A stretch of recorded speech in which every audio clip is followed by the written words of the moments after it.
दिल्ली से एक सनसनीखेज मामला सामने आया है, जहां एक मैनेजमेंट कॉलेज के डायरेक्टर स्वामी चैतन्यानंद सरस्वती पर लड़कियों के साथ छेड़छाड़ के गंभीर आरोप लगे हैं।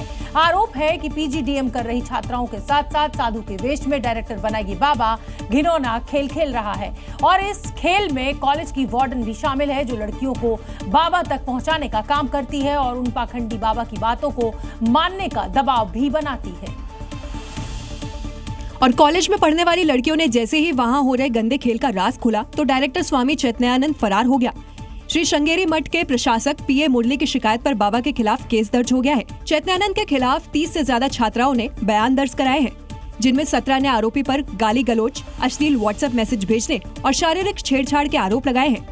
वहीं छात्राओं का आरोप है कि संस्थान में काम करने वाली महिलाओं ने उन पर बाबा की मांग मानने का दबाव बनाया। इतना ही नहीं, बाबा अपनी गाड़ी में फर्जी यूएन नंबर लगाकर अपना भौकाल दिखाता था। पुलिस ने उस गाड़ी को जब्त कर लिया है। बाबा लगातार फरार चल रहा है, लेकिन जब पुलिस बाबा की तलाश में पहुंची तो उसके इंस्टीट्यूट में ये जो गाड़ी आप देख रहे हैं हाई-एंड वॉल्वो गाड़ी है, जिस पर यूएन नंबर लिखा हुआ था। यूएन नंबर की गाड़ी जो फर्जी नंबर प्लेट लगाया गया था। पुलिस ने कॉलेज के सीसीटीवी फुटेज कब्जे में ले लिए हैं। संस्थान से मिले हार्ड डिस्क भी एफएसएल जांच के लिए भेज दिए गए हैं। वहीं कई टीमें बनाकर बाबा की तलाश की जा रही है। लेकिन इंस्टीट्यूट के अंदर बाबा ने अपना रहस्य लोक बना रखा था, जिसमें महिला वार्डन की मदद से वो लड़कियों को स्वामी चैतन्यानंद तक पहुंचाया जाता था। हम आपको बता दें, और इसके बाद ये पाखंडी बाबा अपना माया जाल दिखाकर लड़कियों को अपने चंगुल में फंसाने की कोशिश करता था। और इसके लिए बकायदा उसने अपनी टीम बना रखी थी, जिसमें महिला वार्डन शामिल थी, जिनका काम लड़कियों को स्वामी चैतन्यानंद तक पहुंचाना होता था। देर रात चैतन्यानंद लड़कियों को अपने मायालोक में बुलाता था और इसके लिए बकायदा वो लड़कियों को मैसेज करता था, मेरे कमरे में आ जाओ, तुम्हें ट्रिप पर विदेश ले चलूंगा, तुम्हें कोई खर्च नहीं करना होगा, अगर मेरी बात नहीं मानी तो तुम्हें फेल कर दूंगा। अगर लड़कियां उसके मायालोक में जाने से मना करती थीं, तो उन्हें एग्जाम में फेल करने की धमकी देता था। दिल्ली पुलिस ने छात्राओं के फोन चेक किए, जिनमें 50 से ज्यादा छात्राओं के फोन से चैतन्यानंद की चैट डिलीट मिली।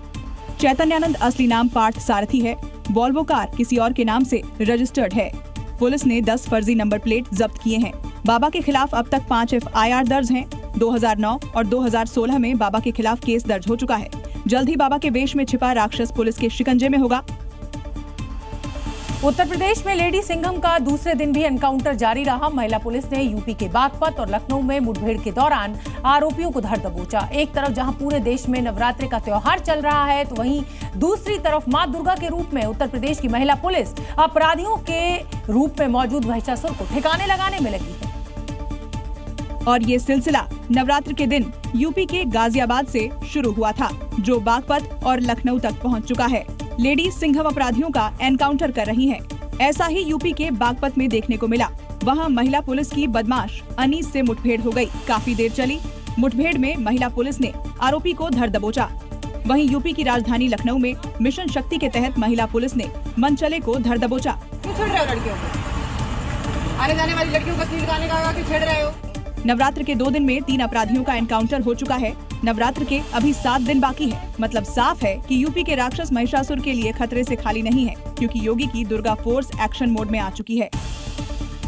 नवरात्रि के दौरान नफरती ताकतों पर लगाम लगाने के लिए उत्तर प्रदेश पुलिस पूरे एक्शन मोड में है। यूपी पुलिस की तरफ से कई जिलों में फ्लैग मार्च निकालकर सीधा संदेश दिया जा रहा है कि अगर किसी ने भी त्योहारों में माहौल बिगाड़ने की कोशिश की तो फिर उसको बख्शा नहीं जाएगा। कुछ दिन पहले अराजक तत्वों ने कई जिलों में जुलूस निकालकर उत्पात मचाने की कोशिश की थी। यही वजह है कि पुलिस एक्शन मोड में आ गई। नवरात्र में संवेदनशील इलाकों में योगी फोर्स की तैनाती की गई। मेरठ, जालौन, संभल, गोंडा और उन्नाव में पुलिस की तरफ से फ्लैग मार्च निकाला गया।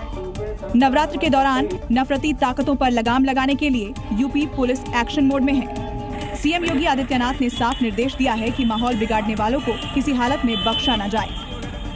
यही वजह है कि हर जिले में योगी फोर्स की तरफ से फ्लैग मार्च निकाला जा रहा है। चप्पे चप्पे पर पुलिस बल की तैनाती की गई है।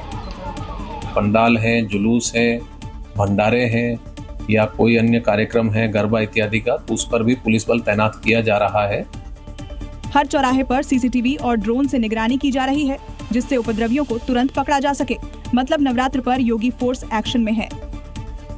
उत्तर प्रदेश के मुख्यमंत्री योगी आदित्यनाथ के इस्लाम धर्म पर दिए गए एक बयान को लेकर फिर से विवाद खड़ा हो गया है। मुख्यमंत्री योगी ने बताया कि कैसे भारत में इस्लाम के पहले आक्रमण के बाद हिंदू आबादी को निशाना बनाया गया और क्यों लगातार हिंदुओं की आबादी कम होती गई।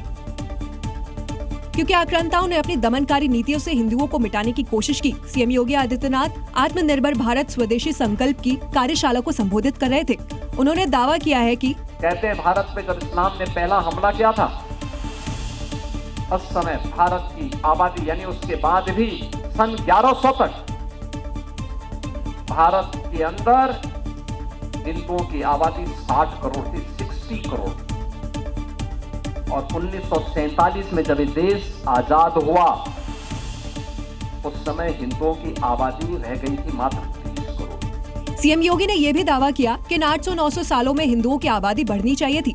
सीएम ने कहा कि हिंदू आबादी सिर्फ आक्रमणकारियों के अत्याचारों के कारण ही कम नहीं हुई, बल्कि लोग भूख, बीमारी और यातनाओं से भी मरे, क्योंकि विदेशी दास्तां ऐसी ही होती है और भारत के साथ भी वही किया गया है। Zee News।